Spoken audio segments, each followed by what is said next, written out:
मुलज़म जिसको रिजवान SHO और दीगर ASI वगैरह पकड़ते हैं, उससे पिस्टल बरामद होता है। उसके साथ दूसरा जो लड़का होता है वो भाग जाता है। उसको कहते हैं जी, वो कुछ जो हैं वो ज़रा ये कहते हैं कि वो लड़का मौके से फ़रार हुआ और जो पकड़ा गया था उसने कहा जी वो जो भागा है वो रफ़ाकत है।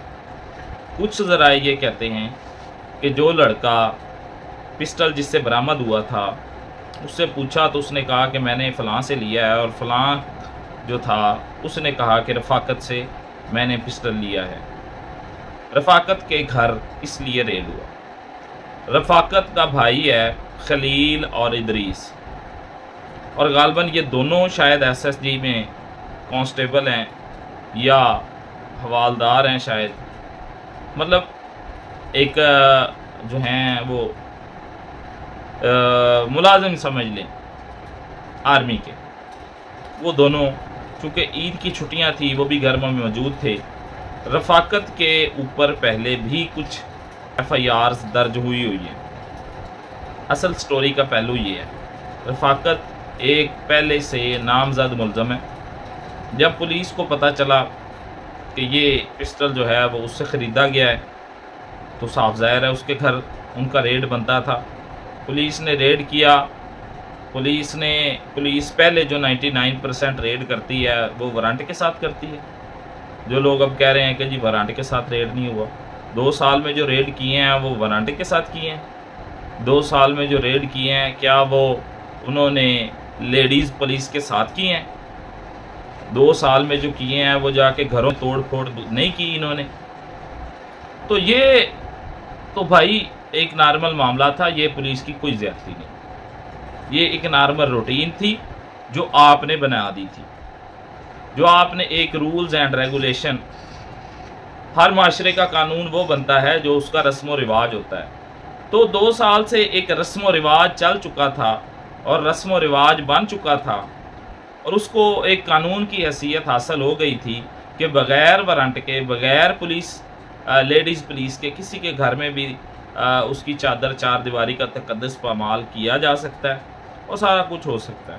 खैर, रफ़ाकत जो है वो नामी गिरामी मुलज़म था, उसके खिलाफ पहले भी कोई FIRs थी।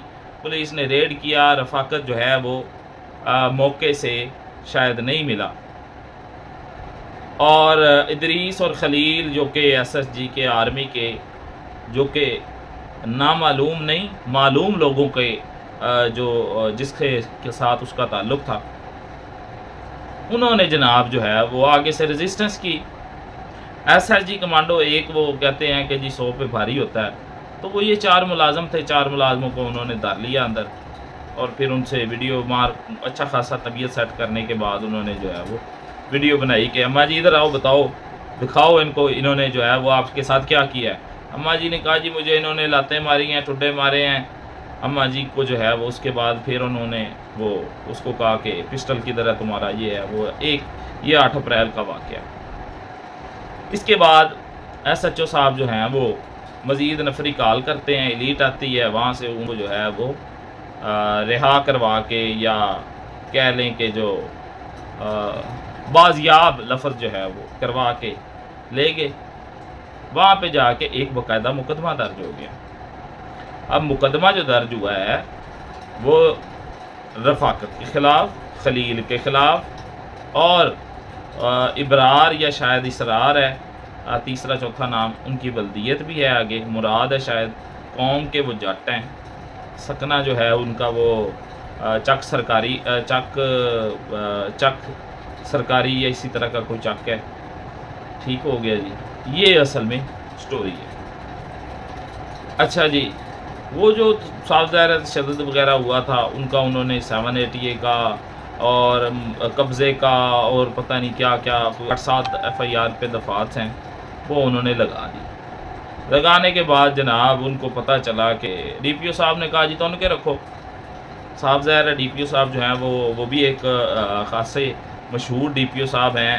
अहमद महिउद्दीन DG खान वाले DPO साहब को देखते हुए उन्होंने भी वो जो है वो अपनी खुली कचहरी लगाना शुरू कर दी थी और मुलाजमीन के साथ जो है वो इंसाइलिन के साथ इंसाफ कर रहे थे और बड़े ज़बरदस्त किस्म के DPO गालबन शाह जी हैं उनका नाम। तो खैर वो बड़ा उन्होंने जब पता चला तो उन्होंने कहा जी ज़्यादती हुई है, साफ ज़ाहिर है पुलिस तो वो तो रस्म व रिवाज और कानून का हिस्सा बन गया था, तो ये कौन सा उन्होंने कोई गलत कर दिया था किसी के घर जाके किसी के घर पे रेड करके और वो सारा कुछ करके। खैर उस पर 780 का दहशत गर्दी का और दीगर मुकदमात दीगर दफात के तहत मुकदमा दर्ज हो गया। उसके बाद जनाब वो जब जाते हैं इबरार खलील और रफाकत वगैरह जो हैं वो जो मालूम इदारों से ताल्लुक़ रखते थे उन्होंने रब्ता किया, उन्होंने कहा अच्छा तेरी ठीक है जी तेरी उन्होंने जनाब जो है वो 15-20 गाड़ियाँ नहीं, पहले तो उन्होंने वो जो है फ़ोन पे कहा कि भाई इनको फ़ौरन जो है वो मुअत्तल करो, इनको गिरफ़्तार करो, इन्होंने जो है वो ज़्यादती की है।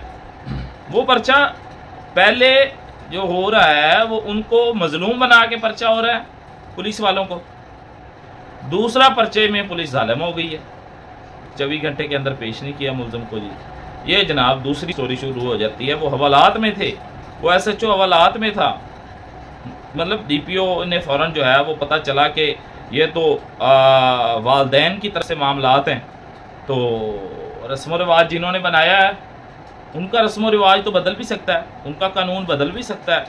तो उन्होंने जो है वो फिर अच्छा खासा इस पर स्टैंड लिया, FIR उल्टा पुलिस पे दर्ज हुई, पुलिस वाले अंदर हो गए, हवालात में बंद हो गए। गुस्सा ठंडा ना हुआ, गुस्सा ठंडा होते होते टाइम लगना था। वो जनाब तमाम एहलकारान जिन्होंने वो रेड किया था वो हवालात के अंदर थे। 15-20 गाड़ियाँ आती, कुछ सिविल कुछ यूनिफॉर्म, कुंडा लगाते हैं थाने को, दे तेरे दे जनाब जो है जिस तरह पुलिस रेड करती है, घरों में तोड़ फोड़ करती है।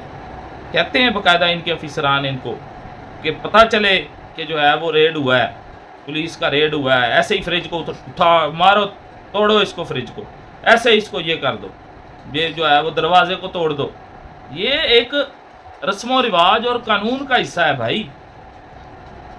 तो उन्होंने वो रस्म व रिवाज जिन्होंने ये बनाया था, जिनके हुक्म पे बना था, अब उनको ये बुरा लगा, उन्होंने जो है वो फिर इस रस्म व रिवाज के ख़िलाफ़ शदीद किस्म की जो है वो अपनी जवाबी रद्द अमल देते हुए वो लॉकअप तोड़ा, इनको निकाला, इसके साथ जो भी वो और भी जो मौजूद जो हथे चढ़ा, दे तेरे दे जनाब, ठा पाल दे तेरे दे।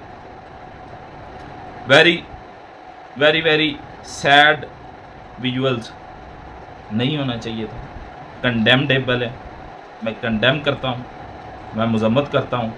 लेकिन इसके साथ साथ मैं एडवोकेट अब्दुल मतीन के दफ्तर पे जो धावा बोला उसकी भी मजम्मत करता हूँ। मेरे दफ्तर पे जब कागजात नामजदगी की स्क्रूटनी का लास्ट दिन था, मेरे चैम्बर पे जो पुलिस ने, एजेंसियों ने, विहाड़ी पुलिस ने जो रेड किया, मैं उसकी भी मजम्मत करता हूँ। लेकिन जो जाके थाने पे ही हमला कर देना, तो ये फिर बिल्कुल काबिल मजम्मत है, इस पर कोई दो राय नहीं है। एडवोकेट अब्दुल मतीन ने जो किया वो दुरुस्त किया। दुरुस्त पे जो 2 साल से रस्म व रिवाज बनाया हुआ था आपने उनके कहने पे, उसका आपने जब इस्तेमाल उनके घर पे किया तो उन्होंने कहा नहीं भाई ये हमारे घर पे इस्तेमाल नहीं होगा। उन्होंने फिर वो कानून बदलने की कोशिश की और कहा कि नहीं भाई कानून फिर बदलेगा, रस्म व रिवाज फिर बदलेंगे। वो राहत अंदरोही का शेर है, लगेगी आग तो आएंगे कई घर जद में, इस गली में या इस वो किस तरह है शायर, मेरा मकान थोड़ी है, सबके घर हैं, सबके सब हैं, ये पाकिस्तान है, सब इसमें रहते हैं। तो जो एक आग लगती है, जो एक रस्म व रिवाज बनाया था आपने, क्योंकि वो इलीगल रस्म व रिवाज था, क्योंकि वो आप उसको डिफाइन करते थे, क्योंकि उसको नून लीग डिफाइन करती थी, क्योंकि उसको पीपल्स पार्टी डिफाइन करती थी, क्योंकि उसकी बिना पे आम शहरियों को दहशतगर्द कहा जाता था, क्योंकि उसकी बिना पे आम शहरियों की बेटियों को आज तक आपने हिरासत में रखा हुआ है, क्योंकि आपके कहने पे ये सब कुछ हुआ है। मैं कहता हूं इसमें वही होना चाहिए जिस तरह आपने लोगों को एक मुकदमे से वो निकलते थे, दूसरे में उसको उठा लेते थे, फिर उसको वहां ले जाते थे, फिर तीसरे में वहां से अगर उसकी बेल होती थी तो तीसरे में से उठा लेते थे। इसी तरह अगर ये रस्म रिवाज जारी रहेगा तो ठीक है, फिर ये कानून की शक्ल इख्तियार कर लेगा पाकिस्तान में। रस्म रिवाज ही, बल्कि बाज ममालिक के तो रस्म रिवाज ही कानून है। तो ये रस्म रिवाज अगर फिर बनाना है तो फिर पूरा रस्म रिवाज तब्दील करना पड़ेगा और उसको मानना पड़ेगा कि नहीं, हाँ हम पे नहीं फिट होगा, आप पे, आपके किसी और इदारे पे, कोई आर्म्ड फोर्सेज है, चाहे वो FIA है, चाहे वो पुलिस है, एलीट है, ट्रैफिक है, जो भी है, रेस्क्यू को माफ कर देना, वो आप सबको रेस्क्यू करते हैं, मेहरबानी फरमा दीजिएगा। तो ये असल में वकूआ था। रफाकत नामी ग्रामी मुलजम था। पुलिस ने बिल्कुल दुरुस्त रेड किया। पुलिस का मोराल इस वक्त पूरे पाकिस्तान में इतना डाउन हुआ है। हर जिले में आज शाम को DPOs ने, तमाम DPOs ने पूरी पुलिस को इकट्ठा करके कहा है कि भाई वेख्या जे कोई नवी ना छड़ दिया जे। जिस तरह वो एक यूनिफॉर्म जलाई है पुलिस वाले ने, खान साहब ने, लाहौर के हैं वो एलीट के, तो उन्होंने ये इस वक्त ये हालत है। तो ये आपको सोचना चाहिए था ना जब आपने किया। खुद वीडियोस बनाई हैं, किसी और की क्या जरूरत थी वहां पे वीडियोस बनाता। तो आखिर में मैं अपनी बात को वाइंड अप करता हूं, क्योंकि बात जो है वो काफ़ी लंबी हो गई है। वकूआ जो है वो हुआ, मुलज़म जो है वो था, लेकिन उसके जो दो भाई ईद पे आए हुए थे कमांडोज, वो जो हैं उसमें मुलज़म नहीं थे।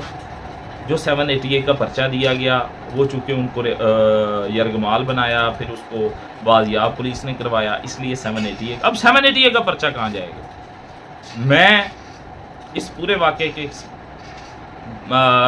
एक तमाम अपनी जो हैं वो ज़ाती मामलात से हटकर मैं कहता हूं कि ये एक इदारे की तौहीन की गई है। ये इदारे के IG आज क्यों नहीं आप टिकटॉक पे आए? आज आपने क्यों नहीं वो वीडियो बनाई? जल्दी जल्दी आए बैठे जी, DPO साहब, फलां साहब, टिकटॉकर साहब, आज आपने क्यों नहीं बनाई? आज CM ने नोटिस क्यों नहीं लिया? छिन जानी थी ना कुर्सी। ये ब्रिटिश राज है, आपका राज नहीं है। और ब्रिटिश राज में उनकी चलेगी भाई, आपकी नहीं चलेगी। लेकिन मैं भरपूर तौर पे इसकी मजम्मत करता हूँ। पुलिस के साथ जो हुआ बिल्कुल गलत हुआ। पुलिस के जवानों के साथ पूरी ओवरऑल पंजाब पुलिस का इस वक्त मोराल जो है वो ज़ीरो पे है। अब उनको ये दर्स दिया जाएगा कि देखो जी आपको ये उकसाएंगे, देखो आपके साथ क्या हो गया, ये हो गया, वो हो गया। तो लेकिन इससे कहने से कुछ नहीं होगा। वो नूरजहां के पुत्र जो थे वो 1965 में थे। 1965 वाले रिटायर हो गए हैं भाई। अब जो है नूरजहां के पुत्र वो नए हैं, वो दूसरे तरीके से डील करते हैं। खैर, लुबे लुबाब तमाम स्टोरी का यही है कि पुलिस को एक्शन लेना चाहिए। जिस तरह एक दफ़ा एक कांस्टेबल ने लाहौर में DG रेंजर के बेटे की गाड़ी को रोका और उसको कहा कि आप यहाँ पे पार्क ना करें, उसको उठा के वो ले गए अपने कैंट में। CCPO लाहौर उस वक़्त के जो थे, उन्होंने वो जो है अपना फ़ौरन एक्शन लिया।